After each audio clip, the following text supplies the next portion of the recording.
welcome back to Ask a Sound Guy.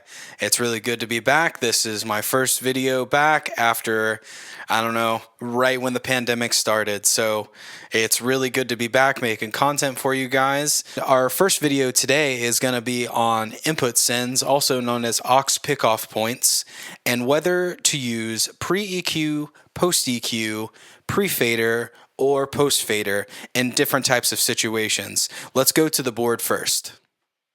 Okay, let's take a look at our channel strip real quick. So the first thing we're going to do is select a channel. So let's start with channel 1. Then we're going to tab over to our sends page. When you get to your sends page, this is going to tell you how each input is affected in these different outputs. You'll notice right away that these are all grouped in twos. So when you do this, just know that you're going to be affecting 2 outputs at a time.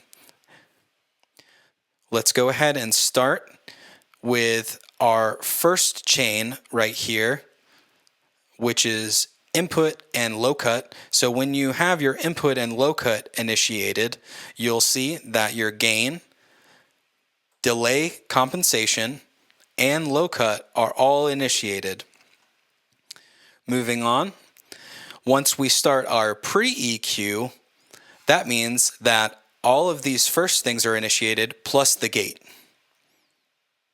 Moving on to our post-EQ, that means that everything before pre-EQ is initiated plus now our EQ. Moving on to pre-fader.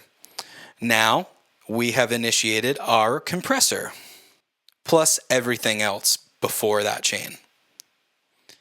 Moving on to post-fader. Post-fader is going to be the most affected. So now everything along this chain has been initiated as well as your fader. So it's going to follow your fader into whatever output that you send it into. Let's go through some applications of these different input sends. Let's go ahead and start with pre-EQ. Maybe an artist just wanted a very, very unfiltered sound. For a situation like this, pre-EQ may be your best option. You still get your gating, so you can keep maybe a vocal in line, but it's not going to sound like their voice is colored if they were using maybe a really high-end microphone. Next, and probably one of the most assigned, is going to be post-EQ. This is where your EQ has been initiated, but not your compressor. And when you're running monitors for a band, they might come back and say that their vocal sounds compressed coming through the monitor, or it just doesn't sound right. It sounds weak, it's not coming through enough. What I typically use is pre-fader. This gives the monitor engineer the most control in situations like this, where I want to make sure that all of my dynamics and EQs are all initiated.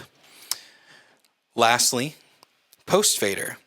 When using post-fader, a situation I may use that in would be house music. Let's say I put house music into someone's monitor, let's say monitor 1 and 2. But as the show starts, as I bring my fader down, the music will come out of their monitor as well. I hope these explanations give you clarity the next time that you're trying to decide whether to use one of these input sends or aux pickoff points. That concludes this week's episode. Please like, subscribe, and submit any questions or future topics you want me to go over in the comment section. Until next time, stop guessing and start asking a sound guy.